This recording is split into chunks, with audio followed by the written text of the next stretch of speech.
alzato, oh vela ciao, ciao, ciao, una mattina mi sono alzato e ho trovato l'invasor, un partigiano, portami via, oh vela ciao, ciao, ciao, ciao, partigiano, portami via, che mi sento di morire.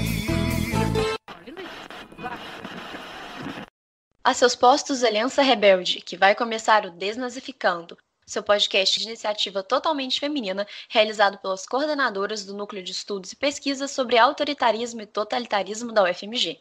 Nesse espaço, iremos falar sobre pesquisa, educação, nazismo, século XX e o que mais ner na telha. Então, peguem seus cafés que a gente já vai começar. Queridas e queridos ouvintes, chegamos, enfim, depois de alguns episódios, ao nosso último episódio dessa primeira temporada do Desnazificando. E bom, depois dessa longa jornada, a gente queria agradecer a todo mundo que acompanhou a gente nessa experiência, né, nesse projeto aí que a gente tirou do papel durante a pandemia, e agradecer também aos nossos convidados, que contribuíram imensamente para todos os episódios que foram feitos ao longo da nossa primeira temporada. Bom, a gente queria agradecer vocês de maneira geral também, né, por acompanharem o NEPAT, não só o Desnazificando, porque toda a nossa produção esse ano começou esse ano mesmo, né? Então, assim, toda a nossa produção de conteúdo, nosso projeto de divulgação científica, os nossos posts nas redes sociais, tudo que a gente fez, e inclusive o Desnazificando, foi parte de um projeto que a gente idealizou para esse ano e que, mesmo com a pandemia e com todos os problemas, a gente conseguiu colocar de pé, conseguiu sustentar. E a gente fica muito feliz que isso deu certo, que vocês gostaram, tenham abraçado esses projetos junto com a gente. E esperamos que no futuro a gente consiga continuar fazendo e consiga trazer cada vez mais qualidade para todas as nossas frentes de trabalho. Então, a gente não podia terminar essa temporada sem deixar esse recadinho, sem agradecer vocês. Quando a gente começou esse projeto, a gente não podia imaginar esse retorno que a gente ia ter, o número de plays, o quanto vocês gostaram, todos os comentários, todos os compartilhamentos, todo esse amor que vocês deram por esse projeto. E é com muita felicidade que a gente pode anunciar que a gente vai continuar, vai ter uma segunda temporada e assim, a nossa animação com esse projeto só cresce e isso é em parte devido a vocês. Então a gente queria agradecer. É isso, desejar um feliz ano novo a todos e nos vemos ano que vem. E já que estamos no modo de agradecimento, né, vamos agradecer ao nosso último convidado, que é o do nosso último episódio aqui agora, né, o Museu do Holocausto de Curitiba, que foi uma parceria incrível que a gente conseguiu fazer esse ano, né, apoiaram a gente em todos os nossos projetos, fizemos várias coisas juntos e o episódio é mais uma das coisas que fizemos juntos e a gente está muito feliz que esse seja o episódio de finalização dessa primeira temporada e desse nosso primeiro ciclo. Então a gente agradece muito ao museu e ao Carlos, o coordenador do museu, por esse espaço, por esse carinho que eles têm com a gente e esperamos que ano que vem essa parceria continue e renda mais frutos. Então é isso, gente. Bora ouvir esse episódio que ele tá muito legal.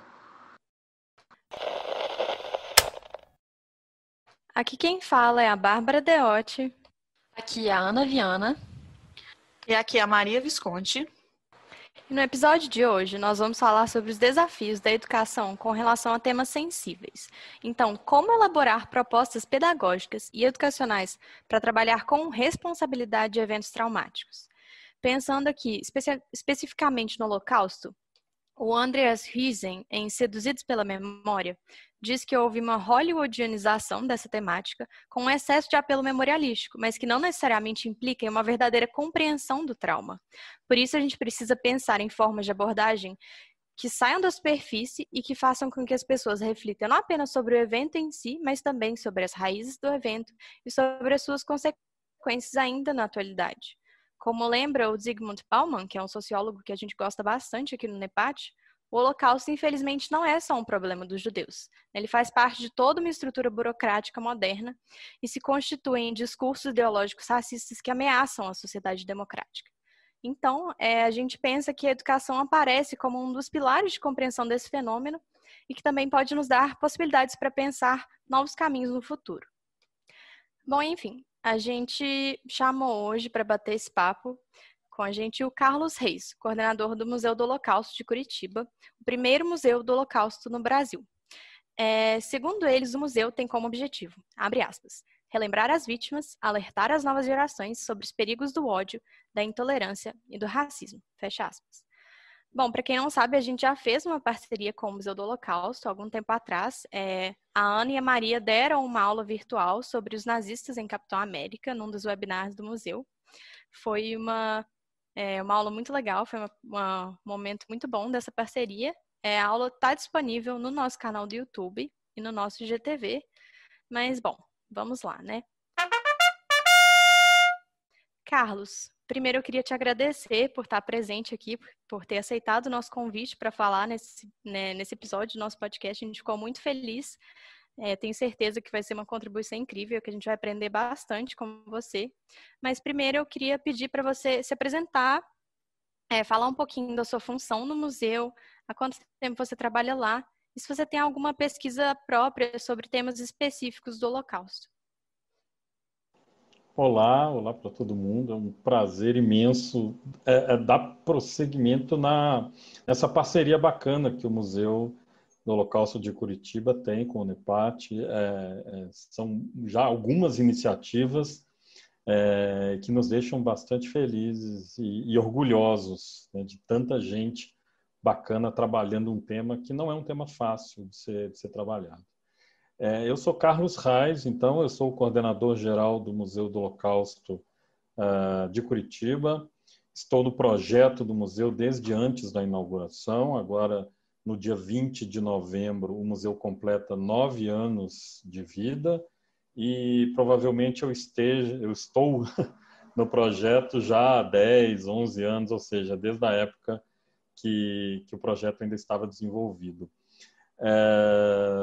Tive a possibilidade, o prazer e a honra de fazer algumas pesquisas, de publicar alguma coisa.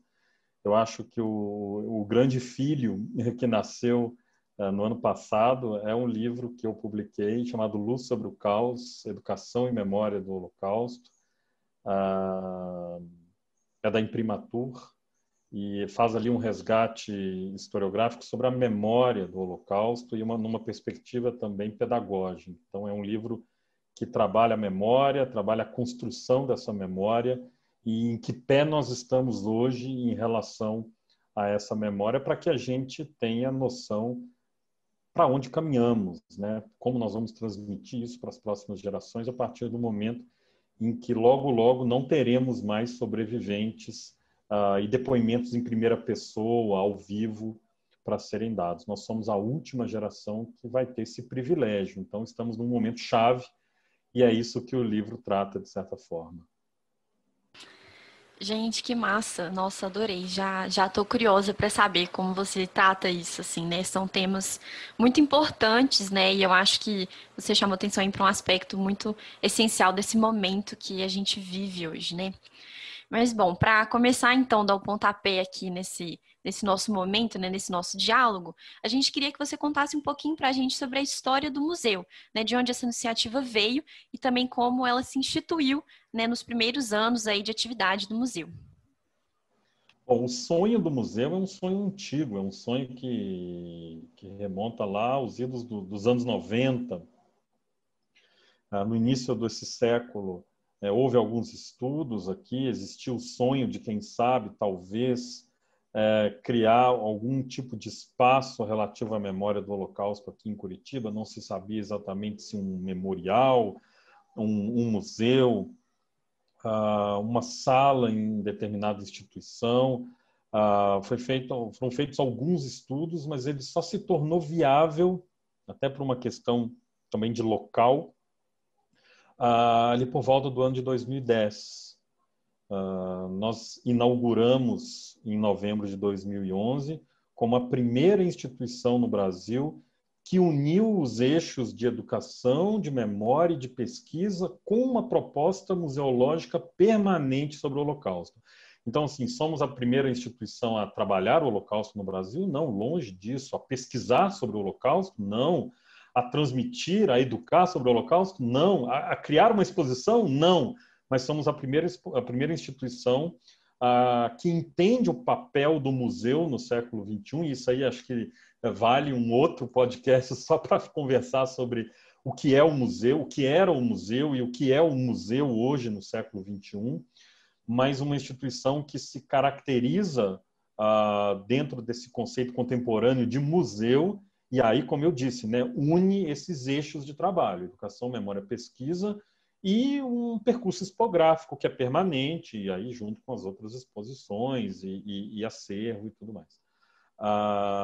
E desde então temos trabalhado de forma ininterrupta, incluindo nesse período de pandemia. O museu nasceu como uma iniciativa local, praticamente regional.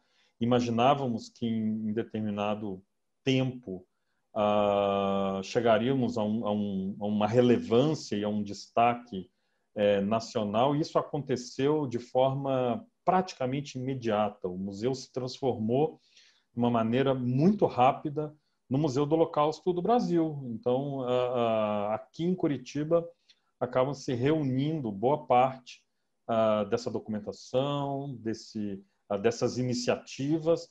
Tanto é que são várias as parcerias que o museu tem dentro do Brasil, na América Latina e também em outras partes do mundo, o que nos dá fôlego para continuar trabalhando.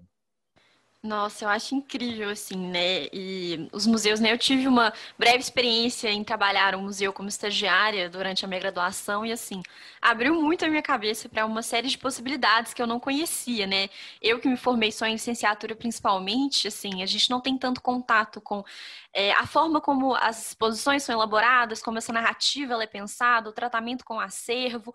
Então, isso são questões muito importantes e, socialmente falando, os museus ele têm um papel essencial em termos de memória e também no sentido da educação, né? Que eu acho que é um papel fundamental de todo museu, assim, transmitir os conhecimentos, as pesquisas, através das narrativas expográficas, né? Isso é tudo muito importante e ganha uma nova cara, né? Como você mesmo apontou, para falar sobre o papel do museu agora já é pano para manga, um novo episódio, com certeza. Eu acho que no futuro a gente pode, inclusive, pensar sobre isso. Mas pensando então nessa questão da estrutura do museu, né? Agora que a gente está falando um pouco sobre as exposições e tudo mais, como é que elas são pensadas, né? Como que vocês elaboraram essa proposta, né? Como você falou, tem uma exposição permanente, também outras, e como é o acervo do museu, né? Tipo assim, porque são pontos importantes para entender um pouco essa dinâmica, e além disso também, se você quiser contar para a gente como é que está a equipe hoje, como que funciona um pouco essa dinâmica de trabalho de vocês. Olha, para entender um pouco essa arquitetura de trabalho dentro da estrutura do museu, é muito importante compreender que o setor educativo, né, o que a gente chama de nosso departamento educativo, nosso departamento pedagógico, ao contrário da maioria dos museus que existem, eu posso dizer no mundo, aqueles que a gente conhece no Brasil e fora dele, aqui no Museu do Holocausto de Curitiba, o departamento pedagógico ele tem uma força e um destaque que eu posso dizer que é propositadamente desigual em relação aos outros. O departamento de educação é o coração do museu. É para ele que o museu existe, é por ele que o museu existe.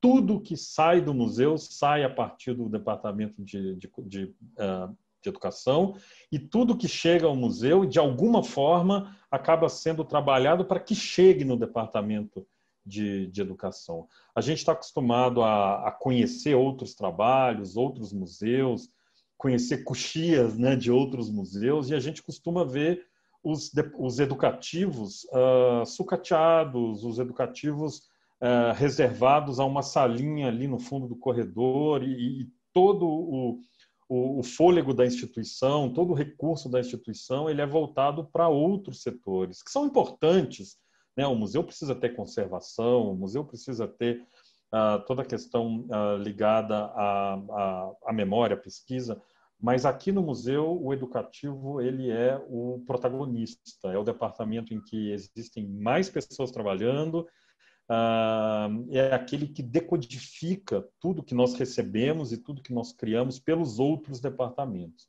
né? Quais são esses outros departamentos? A gente tem um departamento de exposições itinerantes, que a gente vai falar daqui a pouquinho. um departamento de história, um departamento acadêmico, que uma das funções dele é fazer essas pontes com a universidade, é criar iniciativas, é produzir material científico. A gente tem um departamento de comunicação e de redes sociais. Enfim, existe um departamento específico para museologia, né? Um departamento que vai lidar com o acervo e tudo mais. Sobre o acervo do museu, é um ponto muito interessante, porque na época do projeto do museu, até pela necessidade e da rapidez com que o projeto foi sendo executado, nós entramos em contato com instituições internacionais dispostas a nos cederem, a nos doarem, nos emprestarem objetos, documentos para fazerem parte da exposição. E assim aconteceu, né? Nós fomos até o museus em Israel, nos Estados Unidos, na Alemanha, na Argentina, e aqui no Brasil, colecionadores, principalmente. Mas, rapidamente, nós montamos um acervo próprio para ser exposto. Quando o museu foi inaugurado, praticamente 50% de todo o nosso acervo estava exposto e outros 50% acabou sendo guardado e conservado na reserva técnica. A partir do momento que o museu inaugurou, em que a mídia noticiou, em que a gente apareceu, enfim, no Jornal Nacional e tudo quanto era mídia, automaticamente as próprias famílias, os sobreviventes, não só em Curitiba, no resto do Brasil, começaram a entrar em contato conosco. A gente precisou criar uma força-tarefa, uma estrutura dentro do museu para começar a responder esses contatos e, inclusive, essas possibilidades de cessão de acervo. E o museu começou a receber acervo, começou a receber história. É muito importante que as pessoas saibam que a matéria-prima do museu, aquilo que é o objeto principal do nosso trabalho aqui, são as histórias dos sobreviventes. Nós estamos preocupados em contar essas histórias, em resgatar essas histórias e transmiti-las. Tudo que vem para dar suporte a essas histórias pode ser um acervo, um depoimento em vídeo, uma fotografia, tudo que diz respeito à bibliografia, claro, é útil. Nós temos uma estrutura para poder receber tudo isso. Mas a matéria-prima é a história. Nós chamamos, inclusive, aqui de história base, né? Nós criamos histórias base de todos os sobreviventes que a gente tem acesso. E essas histórias bases são utilizadas pelos departamentos para serem trabalhadas e transformadas no produto que está sendo trabalhado naquele momento. Enfim, em relação ao acervo, o museu começou a receber. E hoje eu posso dizer que, com poucas mudanças dentro da exposição permanente, a grande mudança da nossa exposição permanente estava programado para 2020, por causa da pandemia nós adiamos para o início de 2021.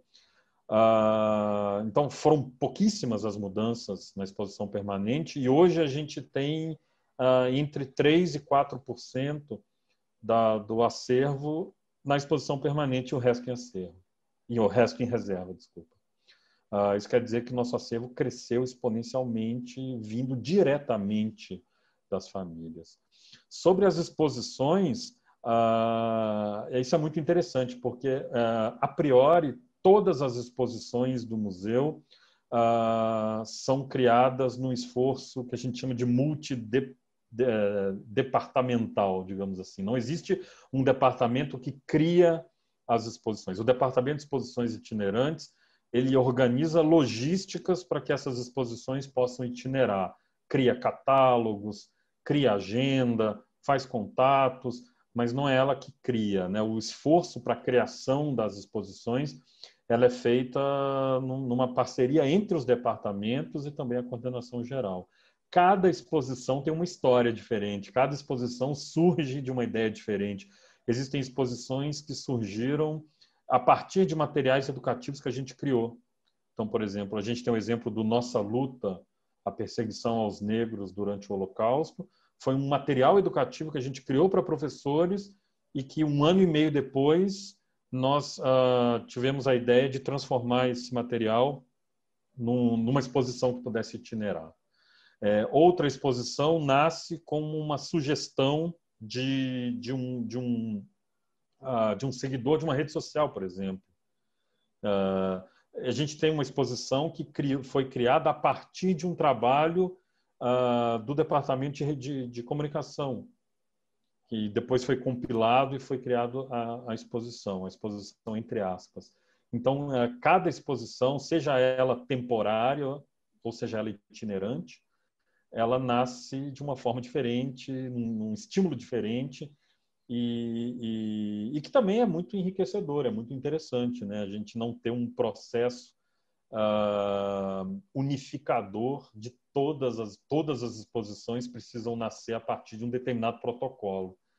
A gente tem algumas ideias já em desenvolvimento, e tem uma que eu posso até contar para vocês aqui em primeira mão, a gente ainda não divulgou. No final do podcast, o pessoal fica até o final, vai poder saber o que a gente está planejando de exposição já para o início para meados de 2021.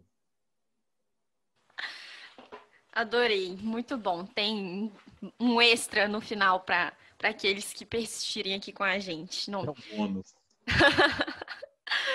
Não, Carlos, assim, eu acho incrível. Essa questão da integração entre os departamentos no museu é muito importante, né? Eu achei muito bacana isso que vocês têm como mote de trabalho, assim, né? Primeiro, a importância que vocês dão para a área do educativo, que realmente, assim, para mim é das principais coisas que o museu pode fazer, tipo assim, né? Eu acho que é excepcional e essa integração ela é realmente muito enriquecedora com relação à construção coletiva dessas exposições, né? Eu acho que esse pensamento mais, como que eu posso dizer?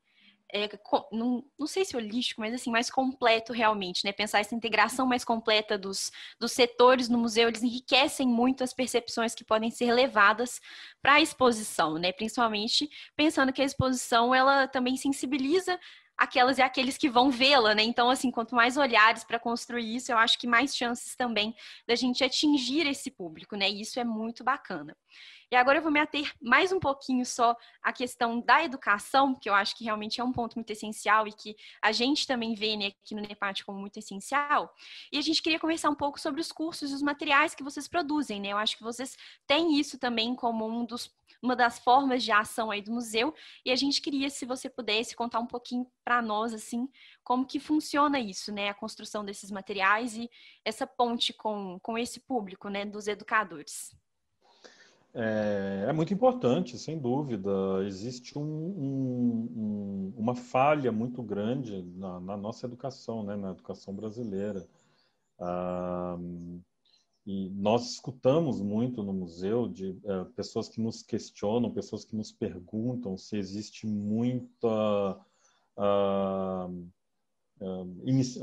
se existem iniciativas de professores que são mal intencionadas, que são antissemitas, E a nossa experiência nesses quase 10 anos de trabalho nos mostra que a maior parte das iniciativas, elas são problemáticas por uma questão de capacitação. Existe bom senso, existe boa intenção, mas a maior parte dos nossos educadores, né, professores, professoras, regentes, especialistas, ela é deficitária no Brasil. Ainda mais, tudo isso se torna, claro, ainda mais relevante a partir do momento que o tema do Holocausto entra na BNCC, na Base Nacional Comum Curricular do Ensino Fundamental, se torna um assunto obrigatório para ser trabalhado em sala de aula, no caso da BNCC, no 9º ano do ensino fundamental, mas o museu tem, na sua perspectiva conceitual, a ideia de que o Holocausto pode ser tratado com qualquer pessoa, com qualquer criança, de qualquer idade, enfim, a partir dos 6, 7 anos, já é possível e existem exemplos maravilhosos de como fazer isso. Então, o museu, desde a sua abertura, se preocupou em criar alternativas como cursos, seminários, a elaboração de materiais. Agora, no mês de setembro, o museu lançou um material totalmente acessível, chamado Nada sobre Nós Sem Nós, a perseguição às pessoas com deficiência durante o Holocausto. Está disponível, tudo gratuito. O Departamento de Educação, assim como o acadêmico, também presta consultoria para educadores e para pesquisadores que entram em contato com o museu buscando uma opinião, buscando uma referência. A gente brinca que nós acabamos sendo co-orientadores de muitos trabalhos que são realizados por aí e de iniciativas em sala de aula também. Eu acho que é um dever e uma missão do museu conseguir, a partir da nossa concepção, e eu acho que a gente vai falar daqui a pouquinho sobre isso, né? Educação não é uma receita de bolo, que a gente segue um protocolo, uma lista de ingredientes. Cada museu do Holocausto, cada instituição que lida com o Holocausto no mundo tem suas perspectivas, tem o seu olhar e tem suas diferenças, né? Existem instituições por aí que a gente olha e fala, não é esse o caminho que a gente quer seguir, né? Então, dentro da perspectiva pedagógica, conceitual que o museu tem, eu acho que é um dever a gente decodificar isso e entregar isso para o educador e pensar junto com ele, né? Nós somos muito mais adeptos dos workshops do que das palestras, né? A ideia da gente construir junto. E temos, inclusive, na nossa equipe, a professora Luzilete, que é uma especialista em transmissão do Holocausto para a educação infantil e para o primeiro ciclo do fundamental. Ela tem uma experiência grande nisso e a gente vai criando material, criando conteúdo, criando possibilidades para tentar atingir, claro, o Brasil é um país, enfim, gigantesco, para tentar atingir o maior número de educadores possível.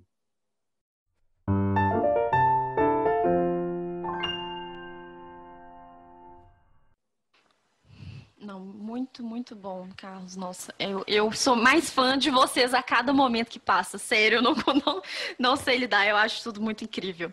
Mas, bom, né, conta pra gente, então, sobre justamente essas diferentes percepções, né? Como você vê, então, o lugar do Museu do Holocausto de Curitiba com relação a esses outros museus, né, que a gente conhece e que também tem uma grande relevância, assim, no trabalho com a memória, né, com essa temática no mundo, né? Como, por exemplo, o Memorial do Holocausto em Washington, que fica nos Estados Unidos, né?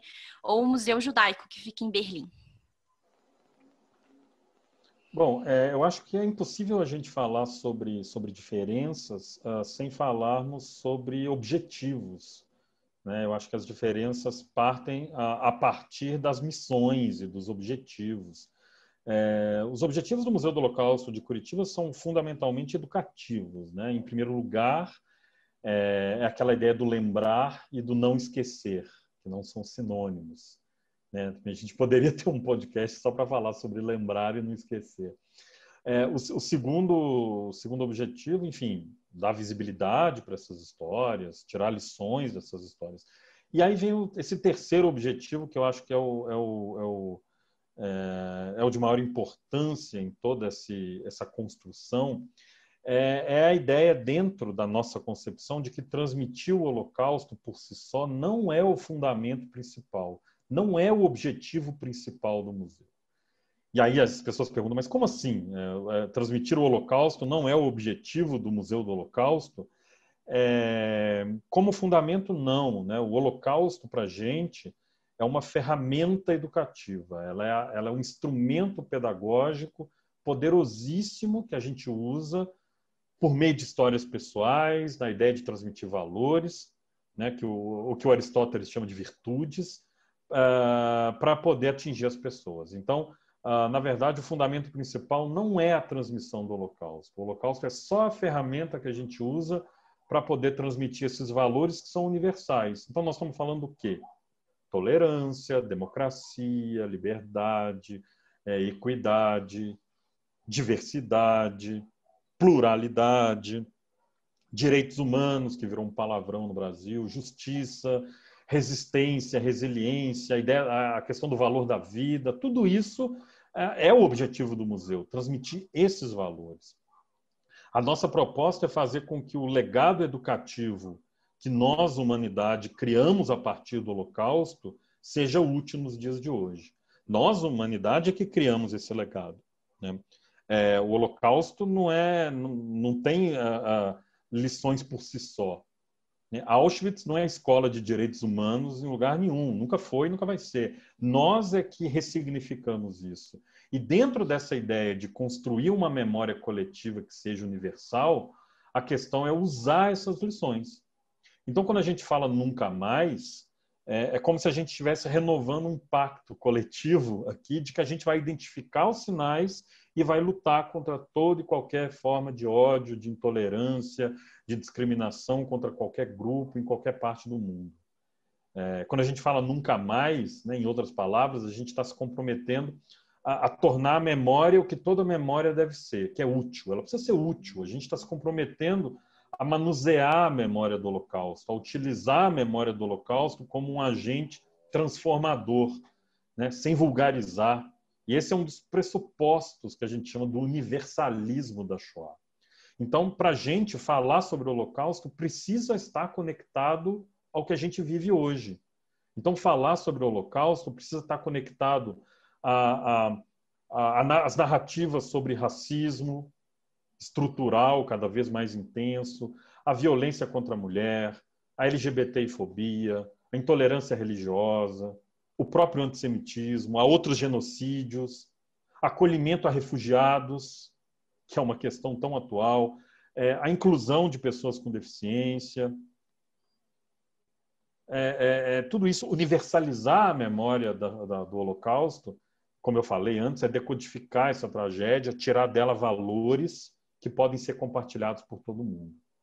Então, o diferencial é entender o mundo que a gente vive, é dialogar com a sociedade, é transformar as vidas.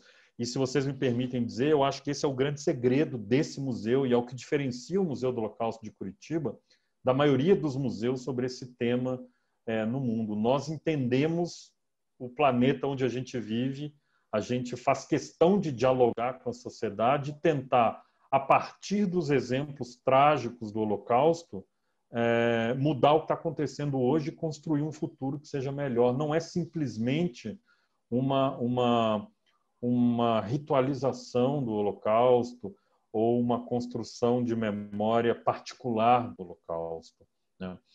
Os dois maiores, as duas grandes referências no mundo são, como já disse, né, o Yad Vashem em Jerusalém e o Museu do Holocausto de Washington, nos Estados Unidos. Eles têm sim um pouco dessa ideia, dessa proposta, mas de uma forma um pouco mais tímida do que a gente. E existem propostas que vão além do que a gente pensa, né? Existe uma iniciativa, por exemplo, no México, que é um museu do Holocausto, que na verdade ele é chamado de Museu da Tolerância. Ele nem é chamado de Museu do Holocausto. Ele extrapola tudo isso, ele vai além. A gente não, a gente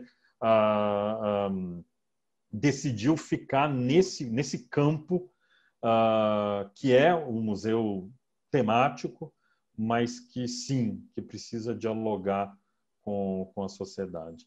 Existem dezenas de museus do Holocausto no mundo, muitos na América Latina, inclusive uma informação, não sei se as pessoas sabem, que agora no mês de junho que passou, foi criada a Rede Latino-Americana para o Ensino da Shoah.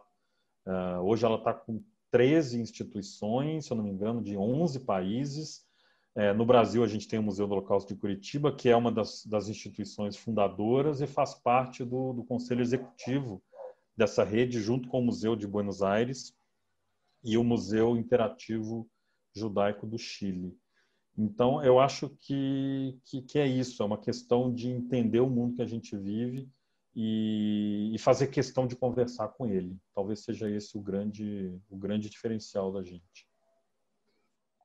Eu acho que é muito importante você ter falado isso, porque essa é uma das coisas que a gente bate muito na tecla, não só aqui no Desnazificando, mas no NEPAT de maneira geral, desde a sua fundação, e essa é uma coisa que eu falo muito desde que eu comecei a estudar sobre isso, porque realmente por se tratar de um um tema traumático, né? Uma das questões que fica em torno disso é realmente, como você disse muito bem, né? Uma ritualização e uma singularização desse evento, de forma que a gente não possa falar nada além do que já foi dito. E a grande questão é justamente, isso é uma coisa que até o Todorov fala isso em Face ao Extremo, que para a gente poder tirar alguma lição do Holocausto, a gente precisa colocar ele de forma quase comparativa com outros genocídios que já aconteceram e que continuam acontecendo na história da humanidade. Então, ele existe uma singularidade muito grande nesse genocídio, mas para que a gente possa tirar qualquer lição sobre isso, ele precisa ser universalizado, né? Então, ele precisa estar inserido dentro de uma sociedade, a gente precisa entender essa sociedade, né, na qual isso aconteceu, que é a nossa sociedade, né? Não é uma sociedade muito diferente da que a gente vive, né? Existem questões que estão por trás desse processo de extermínio que tudo isso que você falou, né? O racismo, a estrutura organizacional, a burocratização, tudo isso são questões que tocam e que tangenciam esse tema e que por muitas vezes o que fica em evidência é apenas o Holocausto, né? Tipo, e aí também por isso que uma falha na educação tão grande, as pessoas até hoje têm essa surpresa tão grande com esse tema, né? Tipo, nossa, como que isso foi possível, né? Um genocídio dessa magnitude, mas foram uma série de passos que foram dados até chegar nesse ponto, e passos ideológicos, passos culturais, passos, né, de discurso, não só na prática. Então, eu acho que realmente essa é uma questão muito importante, porque como você disse, né, o legado é a gente que está tentando construir, né? Se a gente vai tirar alguma lição disso, é só a gente que pode tirar mesmo, assim, né? E a gente precisa trabalhar ativamente para que essas lições sejam aprendidas e difundidas, porque senão fica só o trauma pelo trauma, né? Maria, você falou uma coisa muito, muito importante, interessante, que é essa ideia da singularidade. Tem um historiador israelense chamado Yehuda Bauer, e ele vai trabalhar bastante sobre essa questão da singularidade, e é uma tese que ele levanta e que nós compactuamos, de que essa pergunta que normalmente se faz sobre a singularidade do Holocausto, né? Em inglês se usa a palavra uniqueness, né? Essa ideia do que seria único no Holocausto, ela é uma pergunta bastante sem sentido do ponto de vista historiográfico, porque, em tese, todo evento é singular. Né? A gente falar sobre singularidade do Holocausto, o que a gente precisa buscar é justamente o oposto. A gente precisa de um arquétipo que possa fazer com que o Holocausto, principalmente dentro da academia, possa ser objeto de estudo e de comparação. Porque a gente escuta muito isso dentro do museu.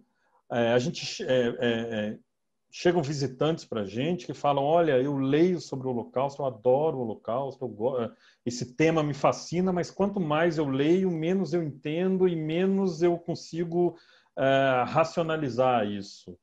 Né? É como se quanto mais eu lesse, menos eu compreendesse. É como se o Holocausto estivesse num patamar irracional, né? Como se ele tivesse além do limite da compreensão do ser humano. É como se a gente não conseguisse compreender. E se ele está além do limite da compreensão do ser humano, né, juntando a isso uma perspectiva que a gente ouve muito de que os nazistas eram demônios, era o diabo, Hitler era o capeta, ou coisa assim. Então, assim, se a gente não consegue entender, se a gente não consegue explicar, se está além do limite da compreensão humana, e se quem fez foi o diabo, para que a gente estuda e qual é a chance disso acontecer de novo? Né? Então, a gente entender que o Holocausto é um fenômeno humano, e se ele é humano, ele é histórico, não existe história sem o ser humano, né? E se ele é humano, se ele é histórico, ele pode ser racionalizado e ele pode ser um objeto de comparação, damos aí um grande passo. Né? Talvez um dos melhores arquétipos que foram criados para fazer com que o Holocausto seja passível de ser comparado é o arquétipo de genocídio. Então temos aí um processo. As pessoas falam: mas é porque o Holocausto, o singular do Holocausto, é porque ele foi foi burocratizado e organizado e planejado. E aí você vai no conceito de genocídio e você descobre que não existe genocídio que não seja planejado, que não seja burocratizado, que não seja arquitetado. Ninguém acorda do dia para a noite e assassina milhões de pessoas. O que aconteceu em Ruanda nos anos 90, em que quase 1 milhão de pessoas foram mortas com um facão e pedaço de pau, teve planejamento, teve engajamento da classe média, uma série de questões que o Bauer vai levantar e vai desmistificar sobre essa ideia da singularidade, estão presentes no próprio conceito de genocídio. Ele vai falar sobre a modernidade do Bauman, ele vai falar de um monte de coisa, mas no fim das contas está tudo no genocídio, ou está quase tudo no genocídio. Tanto é que o Bauer vai preferir usar o conceito de ineditismo, que é o que a gente usa, né? Então a pergunta é não o que o Holocausto tem de singular, mas o que o Holocausto tem de inédito. O que aconteceu ali pela primeira vez? E aí sim, daria um outro podcast para a gente falar sobre isso. Mas assim, a gente entender bem essas colocações, entender que todo evento é singular e que todo evento precisa ser manuseado, precisa ser tocado pela gente. A gente não pode deixar o Holocausto num pedestal e uma vez por ano a gente acender uma vela e chorar por 6 milhões de vítimas, porque isso do ponto de vista pedagógico não faz sentido nenhum. A Ana está desesperada para falar aqui e eu estou cortando ela. Desculpa.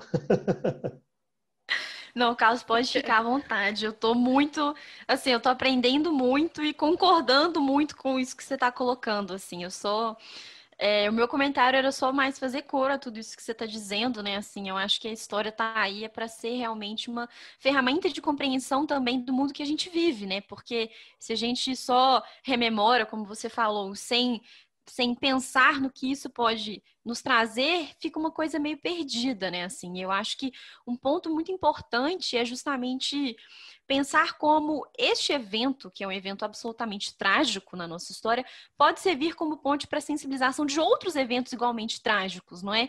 E coisas que aconteceram e que ainda acontecem de outras formas, né? Em outros contextos. Então, assim, só mais realmente concordando e fazendo realmente o coro a isso, assim, né? Porque eu acho que muitas vezes questionam assim, mas para que a gente vai estudar isso? Às vezes parece que é um tema que já está tão esgotado, né? Tipo assim, já se exauriu tudo que podia ser dito sobre isso, já entendemos que deu errado, já entendemos que foi horrível, né? Mas não é só isso, né? A sensibilização, ela passa também por outros lugares e para chamar atenção para coisas que ainda nos cercam de modos diferentes, mas que ainda nos cercam e que ainda, enfim, tiram vidas, não é? De outras formas. Eu acho que pensar o ineditismo é realmente muito importante para isso, né? Pensar, bom, não foi o único, né? E provavelmente não será, como nós já vimos recentemente diversos outros genocídios e coisas que acontecem no nosso país, ali logo ao lado, e que muitas vezes, né, as pessoas não veem pontos de ligação e muitas vezes não dão a devida atenção. Mas, na verdade, digamos assim, que a democracia, a paz, ela não chegou para todo mundo de fato, né? E ainda vai demorar muito tempo para que isso aconteça. Então, só concordando mesmo assim, e por favor, pode falar à vontade. Eu estava só realmente realmente concordando muito e acho que são questões fundamentais, né, que você está trazendo aqui pro debate hoje. Com toda certeza, né? Nós aqui somos fãs, confesso, de Hannah Arendt e a gente está aqui para compreender, né? Assim, acredito que pelo menos eu e as meninas, assim, um dos valores que a gente compartilha enquanto historiadoras, né, que pauta a nossa profissão é essa função de tentar compreender, né? A gente está aqui para isso. E eu fiquei muito tocada por um ponto que você falou, Carlos, sobre como que a gente tem que construir esse legado, né? Cabe a nós. E pensando nisso, acho que a educação assim é fundamental, porque é como a gente transmite isso para as próximas gerações, né? Que elas que vão manter esse legado vivo e continuar a construí-lo, né? Então, assim, eu queria puxar aqui para a próxima pergunta, né? Pensando como que é difícil, realmente é um tema muito doloroso tratar do Holocausto, é um trauma enorme, mas a gente não pode deixar de tratar dele por conta disso, né? Porque, assim, ele tem uma importância fundamental e a gente precisa compreender. Então, eu queria que você falasse um pouquinho sobre como é que você enxerga o papel da educação para a elaboração do trauma e como que ela pode ser uma possível aliada para a aproximação desses temas. Bom, a gente precisa fazer algumas diferenciações nesse processo relativo ao trauma,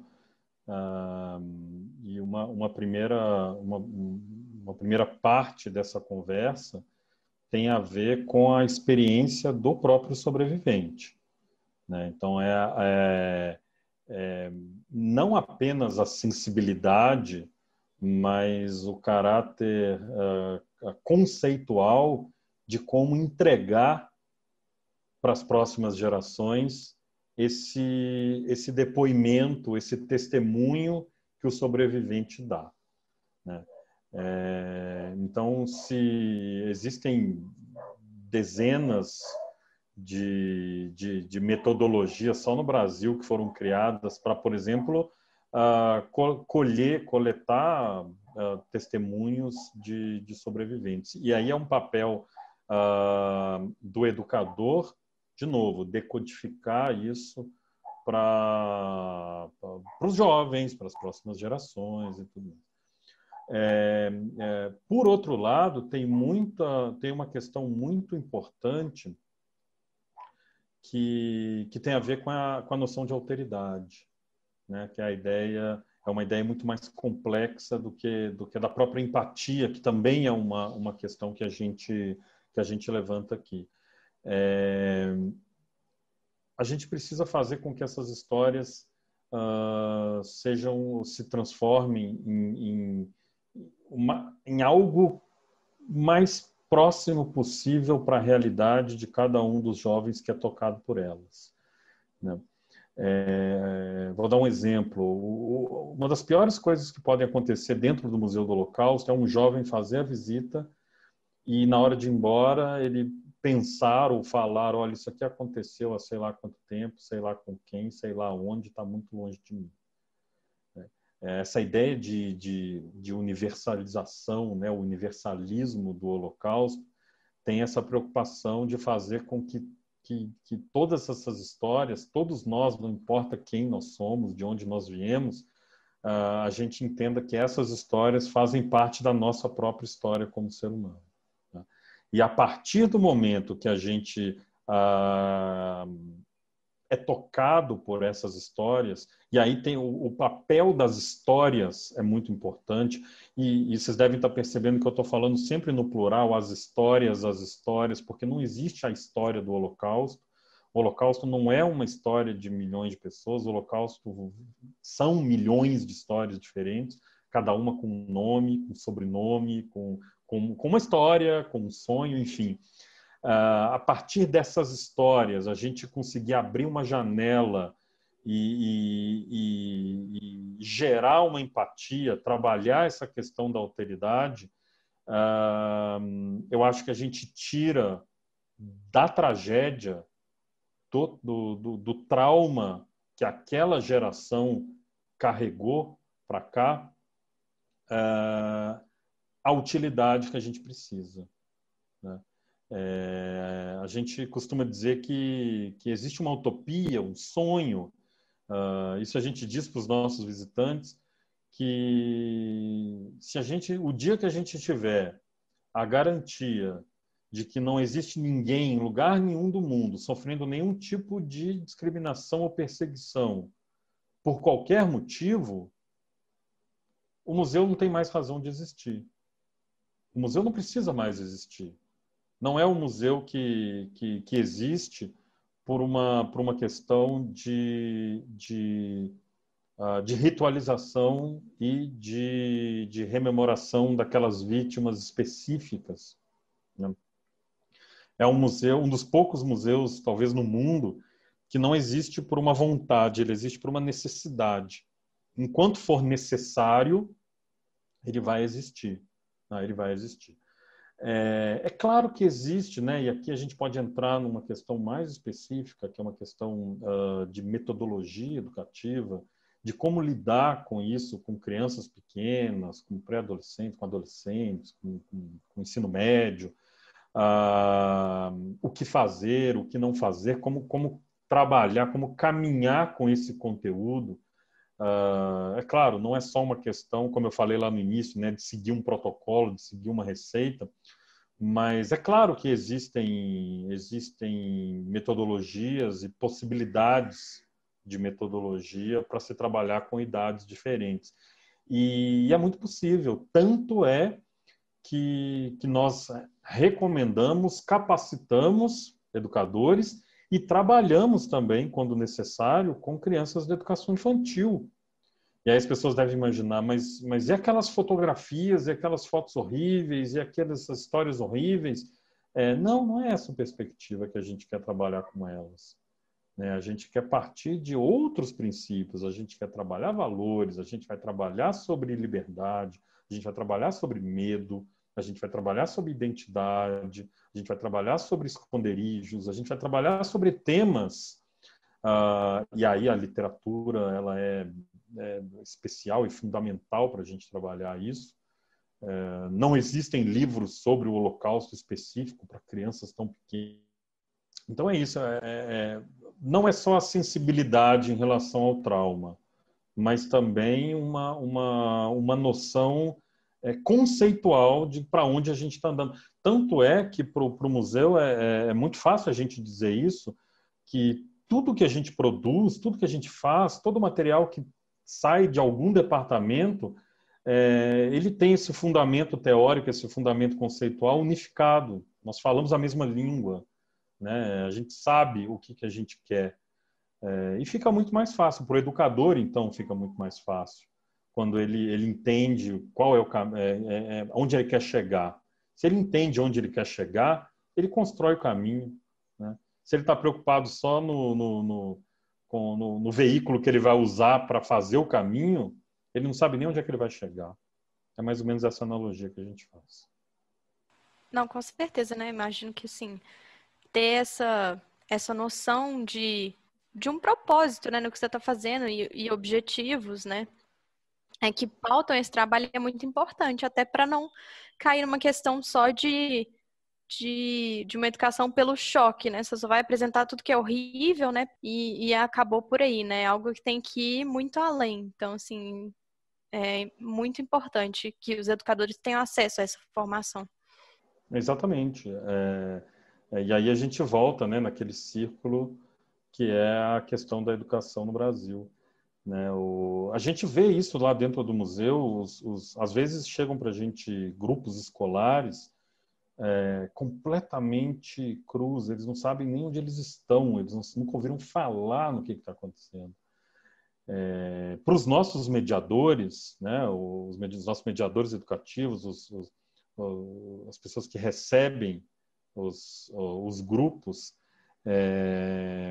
e os nossos mediadores são jovens, são todos eles muito jovens, eles têm de 18, 19 até 25, 26 anos, ou seja, a gente tem ali mediadores de 19, 20 anos recebendo alunos de 14, 15 anos, e vocês perguntam como isso é possível? A partir da perspectiva do museu, né? A gente faz questão que não sejam PhDs, mestres e doutores em história, professores de sala de aula, recebendo os alunos ali. O que a gente quer não é um museu enciclopédico, a gente não quer despejar conteúdo. Imagina, despejar conteúdo, a gente pode ficar lá falar sobre o Holocausto, a gente pode falar, e 1h30 não vai entrar por um ouvido, vai sair pelo outro. A gente quer proporcionar uma experiência, e quando a gente tem jovens falando com jovens, fica muito mais fácil todo o processo, né? Não que eu não seja jovem, mas eles são mais jovens do que eu. É mais fácil fazer essa conexão. Né? Mas a gente vê grupos, como eu estava falando, que chegam completamente crus. E no início da capacitação desses mediadores, eles ficam muito receosos, eles sentem o peso da responsabilidade, mas eu vou ter a responsabilidade de transmitir, falar sobre o Holocausto. Provavelmente, existem grupos que vão ao museu que nunca ouviram falar e provavelmente quando saírem nunca mais vão ouvir falar. Então, muitas vezes os mediadores, lá no início da capacitação, eles sentem o peso da responsabilidade, mas aos poucos eles vão entendendo que é mais do que a responsabilidade. É uma honra. Então, a gente transforma a responsabilidade, tira o peso da responsabilidade e transforma nessa questão do orgulho, da honra. Vejam só, eles vão ouvir sobre o Holocausto por mim. Eu me sinto lisonjeado em ter a possibilidade de falar para um grupo que nunca ouviu falar sobre o Holocausto. Por um lado, eu fico triste por causa do nível da educação brasileira e tudo que a gente enfrenta nesse país em relação à educação, à capacitação, a salários dos professores, a condições de trabalho. Mas, por outro lado, eu me sinto lisonjeado em poder falar isso com alunos que chegam sem saber o que está acontecendo. E é isso que os mediadores absorvem também.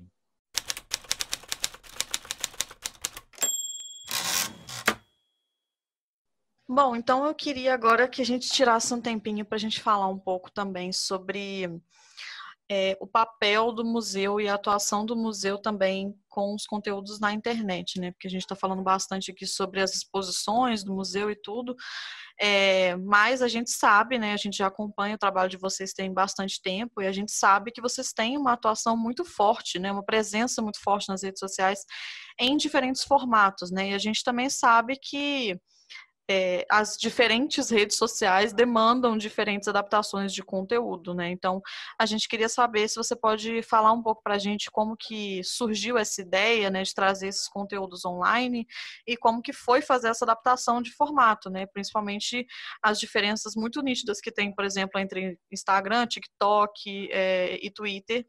E a gente sabe que vocês estão no TikTok, é uma rede mais, além de ser uma rede mais nova, né, uma rede bem mais específica, eu acho, também direcionada para um público diferente. Então, a gente queria ouvir um pouquinho sobre isso. O TikTok é uma experiência maravilhosa que o museu tem. A gente abriu a conta e rapidamente a gente já tem milhares de visualizações. Acho que são mais de 5 mil pessoas ali nos seguindo. Os vídeos são dezenas de milhares de visualizações e tudo mais. É uma experiência maravilhosa. Mas eu acho que não tem nenhum segredo, não. Eu acho que é uma questão, é uma união de dois fatores. Nós conhecermos muito bem quem nós somos, quais os nossos princípios, quais os nossos pilares educativos, o que a gente quer proporcionar para o nosso público. E, por outro lado, aí sim, conhecer bem o público das redes que a gente está disposto a trabalhar, né? Enfim, apesar de eu ser formado em comunicação, de eu ser jornalista de formação, enfim, eu não sou especialista em redes sociais, mas vocês sabem que existem públicos diferentes. Você tem ali o Facebook, é completamente diferente o público, a interação do Instagram e, claro, do Twitter, por exemplo. É uma outra linguagem e tudo mais. Lá no início, era muito comum a gente criar conteúdos muito semelhantes e mudar pouca coisa, né, para serem publicados nas redes diferentes. E com o tempo a gente sentiu a necessidade de criar conteúdos específicos, né? Então a gente cria conteúdos específicos, principalmente para o Instagram e para o TikTok. São conteúdos que são criados sob medida para eles, né? Existe um receio, né? Existe um tabu, existe um receio de muitas pessoas em relação ao trabalho educativo sobre o Holocausto, que é um tema sério, nessas redes, né, nos stories. Vocês devem lembrar de um caso que aconteceu no ano passado, de uma iniciativa, de um projeto que foi veiculado nos stories do Instagram, que era de uma menina. Enfim, era uma produção milionária que fizeram, né, um produtor israelense, foram filmar na Europa e tudo mais, e toda a história daquela menina foi veiculada nos stories do Instagram, como se ela tivesse acesso a redes sociais naquela época e fosse publicando nos stories, desde o seu esconderijo na Holanda. Tem a similaridade com a história da Anne Frank e tudo mais. E eu me lembro que na época surgiu uma grande discussão sobre a plataforma, sobre o uso disso. E eu me lembro da gente conversar internamente aqui na equipe do museu, né? A equipe do museu hoje são quase 30 pessoas trabalhando, é uma equipe jovem e tudo mais, e surgiu essa questão, todo mundo viu, e aí, o que vocês acham? E uma coisa que foi levantada tem muito a ver com a questão do conteúdo, né? Eu sou bastante favorável a gente usar absolutamente todas as plataformas. A plataforma, para mim, é o irrelevante. E no caso específico da história dessa menina, né, desse filme que foi veiculado nos stories, se discutiu muito a plataforma e pouco o conteúdo, né? E a gente começou a discutir entre a própria equipe, mas vamos parar de olhar o Instagram, o story, vamos olhar para o material. É um bom material? É um bom conteúdo? Ele pode ser utilizado em algum projeto educativo? Ou a gente vai desviar a nossa atenção em relação ao conteúdo para a plataforma, né? Eu sou adepto de ir onde as pessoas estão, né? E se os jovens estão no TikTok, e se eles têm essa facilidade com aquele tipo de narrativa, com aquele tipo de construção de vídeos, vamos trabalhar. A gente não vai fazer um vídeo dançando e apontando para a tela com as coisas aparecendo como o TikTok faz. Mas a gente entende a ferramenta, a gente sabe o que ela proporciona para a gente e os resultados têm sido maravilhosos, né? Claro, vamos criar contas em todas as redes? Não, né? Inclusive o TikTok é algo que a conta do museu no TikTok e os materiais que foram criados do museu para o TikTok não surgiram da noite para o dia, né? A gente esperou a rede amadurecer. Nós amadurecemos a própria ideia. Tanto é que lá atrás o museu não criou conta no Snapchat, por exemplo, que poderia ter criado. Mas não foi uma rede que amadureceu, não foi uma rede que criou uma identidade, apesar de ter rapidamente modificado as relações ali na internet, não foi uma rede que amadureceu ao ponto da gente entender que ali era necessário criar um material. E que bom, porque a rede morreu. Mas o TikTok não. O TikTok a gente confia nele e se amanhã não for o TikTok, for outro, a gente tem uma experiência importante para trabalhar com esse público e com esse formato, que é uma coisa que a gente está sempre antenado, né? Senão a gente vai ficar restrito ao Facebook, que é a conta que existem mais, enfim, seguidores e tudo mais. A gente vai acabar falando para um público só. Inclusive os eventos, os webinars agora da pandemia e tudo mais. É claro, a gente não fala para todo mundo. A gente tem um público, tem ali uma faixa etária que nos acompanha desde abril, quando a gente fez o primeiro webinar. Então, por mais que a gente fale de assuntos completamente diferentes, não vai atingir todo mundo. Então, às vezes a gente cria um webinar, traz um convidado, mas depois faz um recorte disso para usar em uma outra rede, para fazer um outro disparo, para criar um outro material. E existe uma competência muito grande da Laura, que é a jornalista do museu, que coordena o departamento de comunicação, e toda a equipe que está ali produzindo incessantemente. Acho que esse é até um ponto bom de falar, né? Porque acho que esse ano muitas pessoas se viram assim, com a necessidade de usar as redes sociais também, né? Porque pandemia, né? As atividades presenciais foram encerradas e até teve um boom né, todo mundo criando Instagram, todo mundo criando coisa, né, criando canal no YouTube e tal, e muita gente também fazendo isso sem ter um real entendimento dessas redes sociais e tudo. eu acho que seria legal, porque a proposta de vocês fizeram uma proposta, né, assim, pensada para a pandemia, assim, né, para esse momento, né, vocês elaboraram um modelo de atividades online, né, então como que foi essa estrutura, essa organização desses webinars, né, que até a gente comentou que a gente participou de um, como que foi essa organização?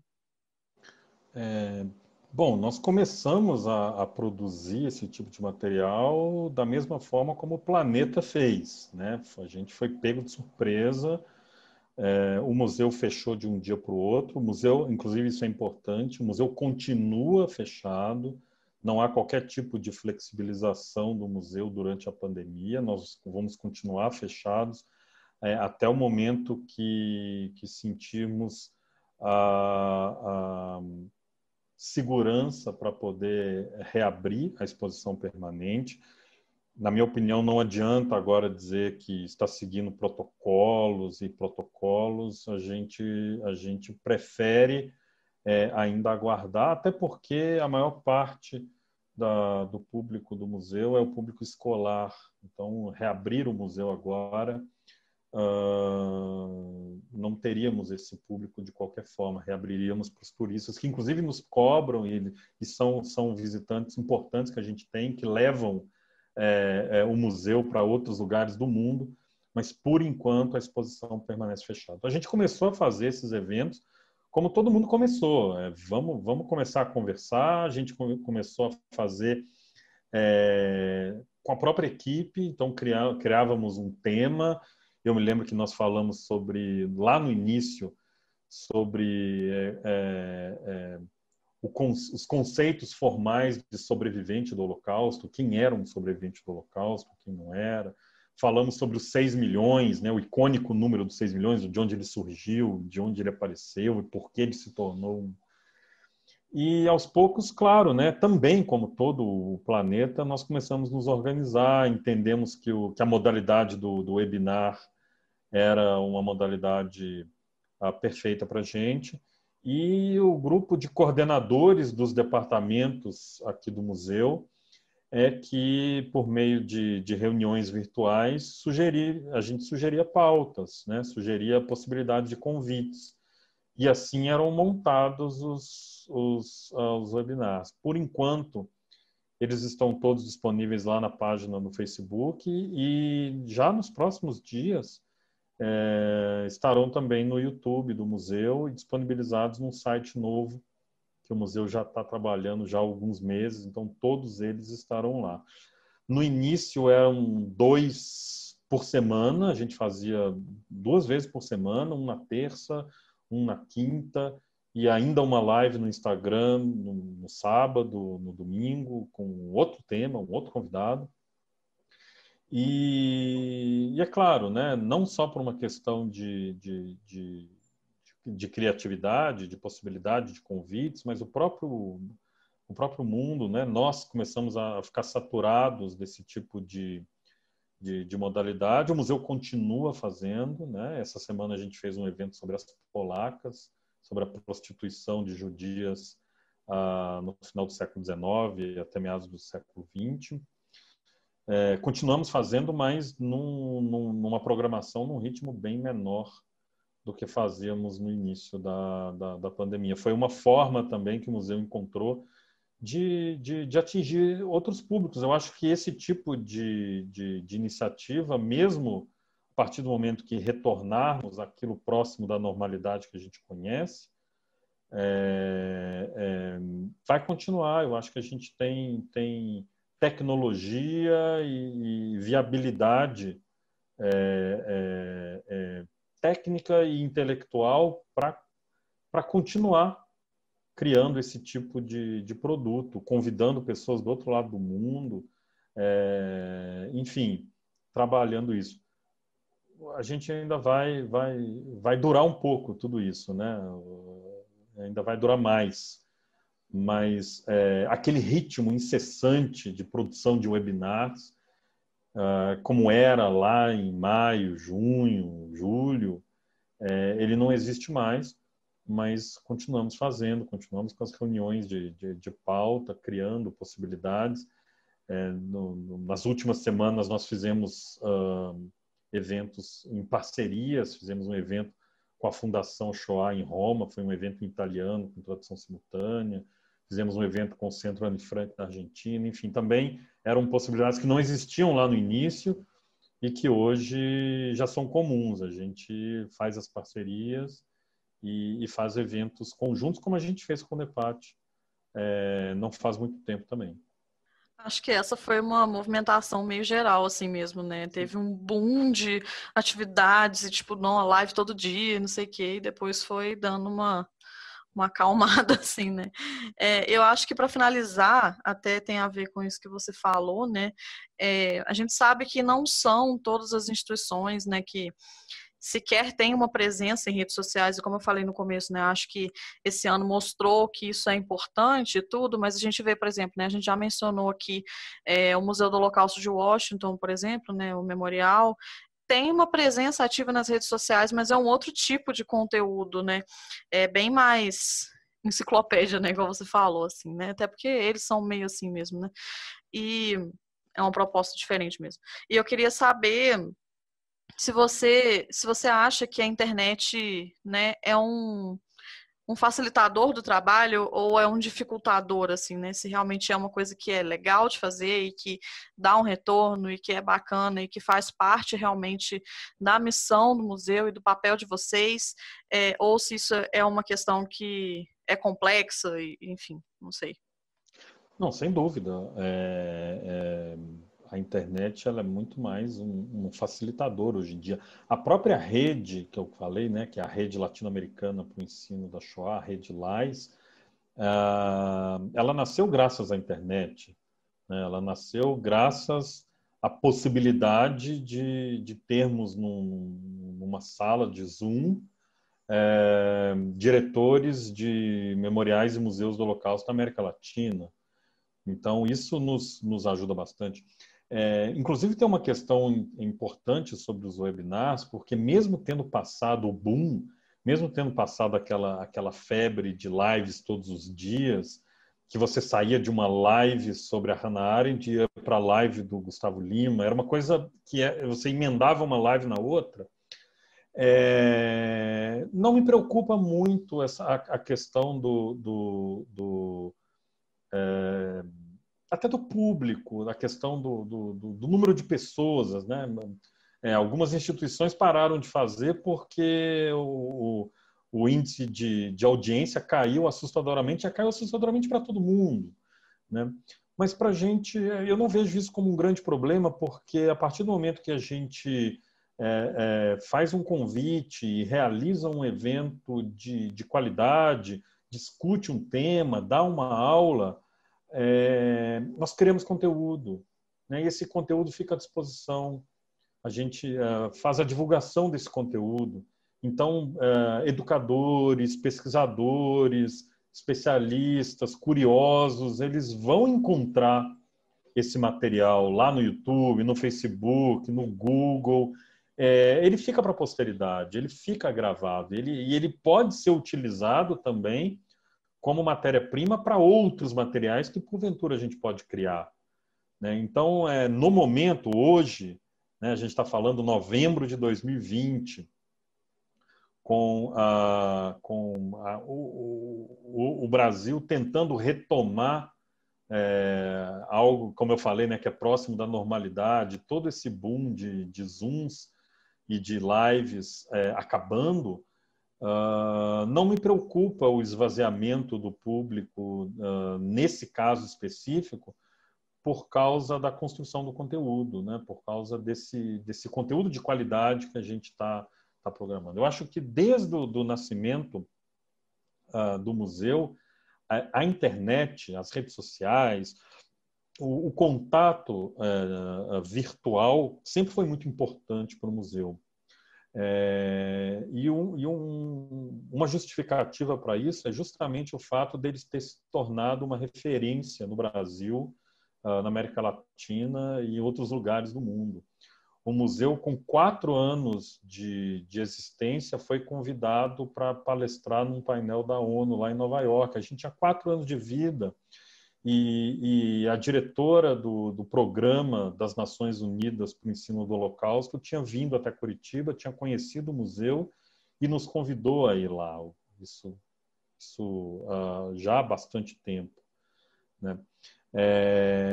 E cá entre nós, eu acho que nós sofremos do mesmo problema, e eu posso falar isso abertamente, que é o fato de não estarmos localizados num dos dois grandes centros brasileiros, que é Rio de Janeiro e São Paulo, né? O fato de não estarmos no Rio e não estarmos em São Paulo praticamente triplica a nossa necessidade de visibilidade, né? E em Belo Horizonte acontece a mesma coisa, né? Então, a necessidade de, a partir do momento que nos tornamos relevantes, a necessidade de construir as parcerias, de tornar-nos cada vez mais relevantes dentro desse processo de construção da memória do Holocausto, estando fora do eixo Rio-São Paulo, fez com que, desde o início do projeto, as iniciativas virtuais fossem tão importantes. E hoje nós criamos materiais, não só em redes sociais, mas às vezes criamos materiais, criamos exposições virtuais, por exemplo. Criamos exposições que não necessariamente vão ser materializadas.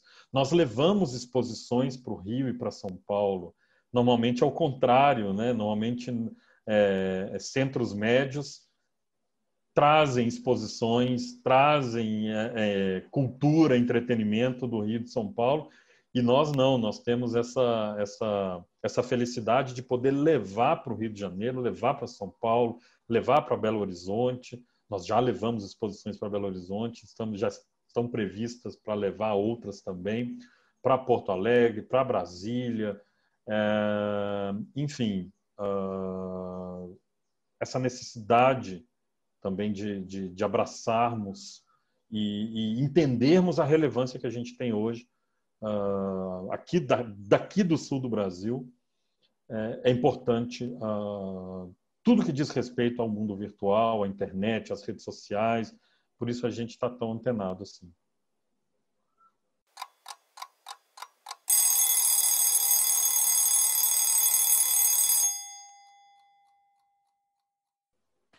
Bom, Carlos, eu tive que me segurar aqui um pouco no podcast para não sair falando assim. Eu achei que foi muito incrível e eu não poderia perder a oportunidade de falar um pouco mais, né? Porque eu falo muito mesmo, mas especialmente, né?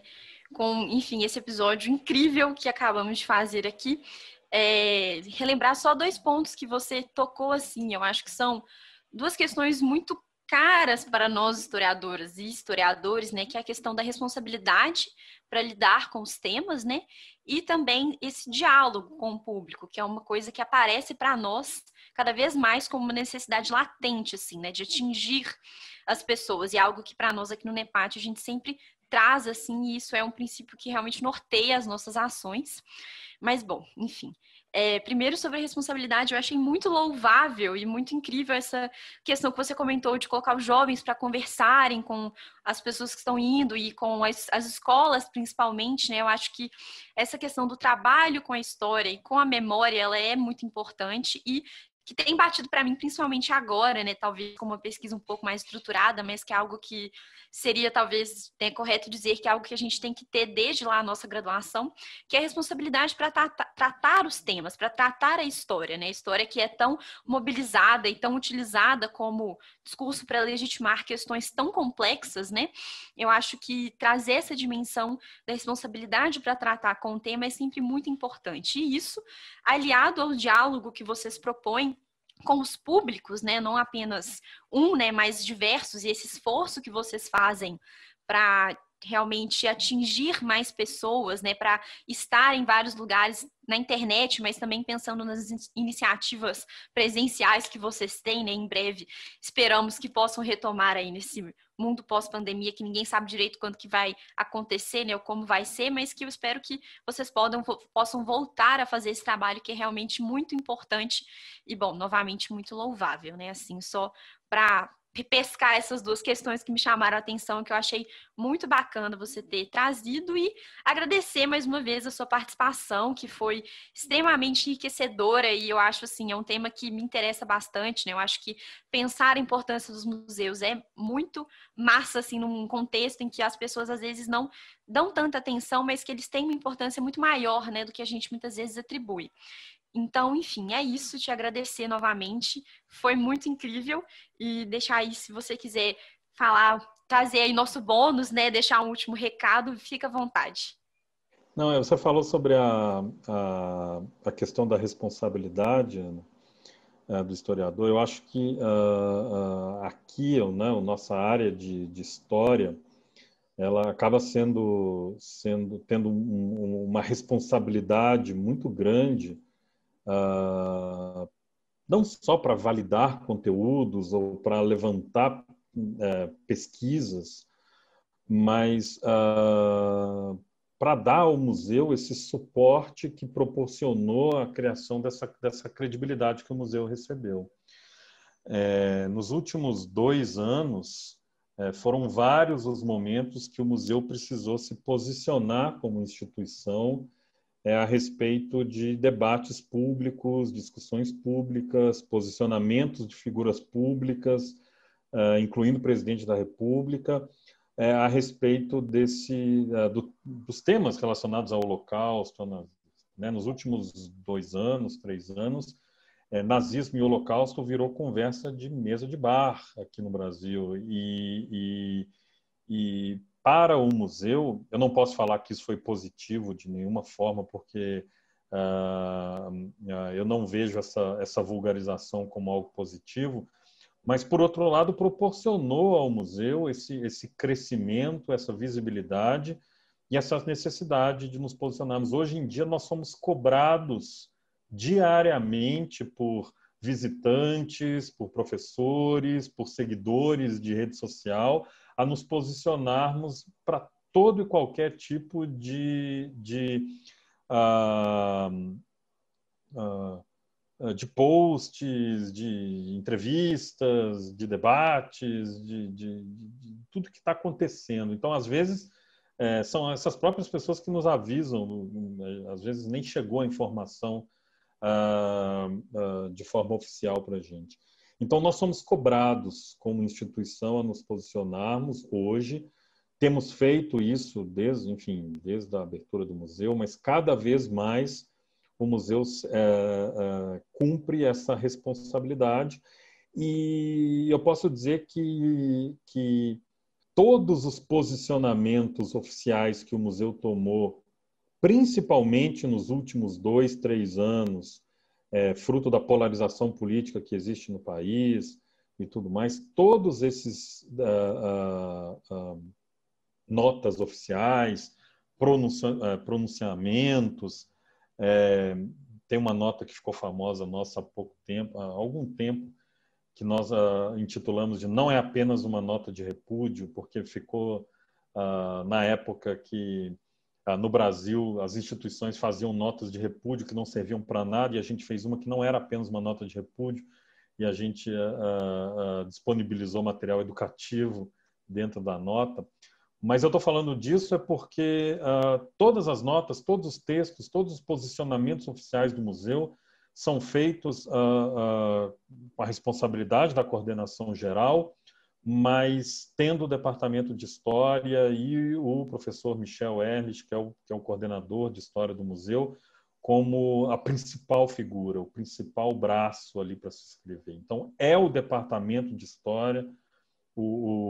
Se o departamento pedagógico é o coração do museu, o departamento de História é aquilo que sustenta o museu, é aquilo que dá credibilidade para o museu, é aquilo que nos proporciona a facilidade em a gente se posicionar todas as vezes que a gente é instigado a. Né? O último posicionamento foi a respeito do caso da governadora interina de Santa Catarina. Né? Eu quero agradecer o convite, falar que foi um prazer.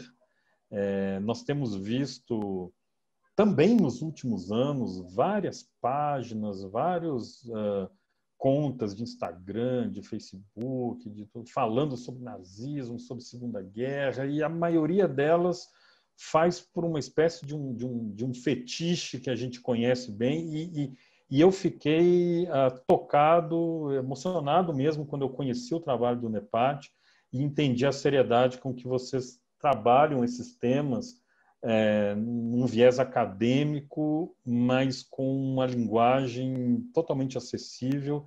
E desde o primeiro contato, desde o primeiro troca de mensagens lá atrás, conversando com a nossa equipe, nós identificamos ali um parceiro em potencial que nos orgulha muito de ter. Então, eu parabenizo pelo trabalho, pela garra, pela luta diária que vocês têm. Eu imagino a dificuldade que é a construção desse conteúdo, a criação dessas pautas, e eu posso dizer que conte com a gente para aquilo que vocês precisarem, né? Eu falei lá atrás sobre um projeto novo do museu, está sendo trabalhado já há alguns anos, vai virar uma exposição em 2021, e eu posso, como eu falei lá, né, adiantar isso para vocês. É uma exposição que faz uma relação, foi um período longo de pesquisa, de levantamento de bibliografia, de recorte. Acho que o mais difícil dessa exposição foi fazer o recorte, que é uma mostra que faz uma relação entre o circo e o Holocausto. Então, nós estamos criando uma mostra que fala sobre o circo como uma possibilidade de resistência durante o Holocausto. Então, nós vamos falar sobre, enfim, artistas circenses, trupes mambembes, justos entre as nações, que eram donos de circo, a relação da Alemanha nazista com o circo, com esse tipo de entretenimento, envolve toda a questão relacionada aos povos Roma e Sinti, e também a população judaica envolvida nesse tipo de arte. Então, é uma exposição que vai ficar belíssima e vai tratar essa ideia da resistência pelo olhar do circo naquele período. Eu espero que vocês gostem e que ela chegue, que esse picadeiro chegue a Belo Horizonte também. Esperamos que... Como você disse, né, a gente não sabe o que vai acontecer o ano que vem, mas essa exposição já está sendo criada com carinho há quase 2 anos, e em 2021 vai acontecer muita coisa. Eu quero agradecer Maria, Bárbara, Ana pelo convite, dizer que foi um prazer, e colocar à disposição para ajudar. Sigam, para quem está nos ouvindo, nos busque lá pelas redes sociais, é só jogar lá Museu do Holocausto de Curitiba, vocês vão encontrar. O site do museu é www.museudoholocausto.org.br. Tem muito conteúdo, enfim, em todas essas redes, no site, e convidamos para, assim que houver a reabertura da exposição permanente, que vocês venham nos visitar, tragam um casaco, um guarda-chuva e venham nos visitar, que vai ser um prazer recebê-las aqui. Nossa, com toda certeza. Já estou muito ansiosa para ir aí, já estou muito ansiosa para ver essa nova exposição, assim, aguardando ansiosamente. E eu queria mais uma vez agradecer e reforçar, assim, o que você falou, né? Como você disse, o museu ele surge a partir dessa necessidade, né? E eu acho que a gente sente muito isso aqui no NEPAT também, que é difícil saber que o tema que a gente estuda ainda tem, sim, muita relevância, né? Ele não é algo do passado. Mas a gente fica muito feliz de não estar trabalhando sozinhas, né? Assim, essa parceria é incrível e a gente fica muito feliz de saber que vocês estão aí fazendo esse trabalho incrível e que a gente pode trabalhar juntos e construir esse legado juntos, espero. Então é isso. Muito obrigada, Carlos. Carlos, agradeço muito e já estamos planejando a nossa primeira Nepatrip, com certeza vai ser para Curitiba. Vamos fazer uma excursão assim que o coronavírus nos permitir, porque realmente eu sempre quis conhecer o museu e agora que a gente está tendo esse contato mais próximo, né, eu tenho mais vontade ainda de conhecer. Então, agradeço muito a sua disponibilidade por falar com a gente e vida longa, né, essa parceria nossa. E é isso, gente. Sigam o museu, a gente vai deixar tudo descrito no nosso post, todas as redes do Museu do Holocausto, também todas as referências que o Carlos falou aqui vão estar no nosso post, no nosso site. E é isso, gente. Um beijo e até a próxima.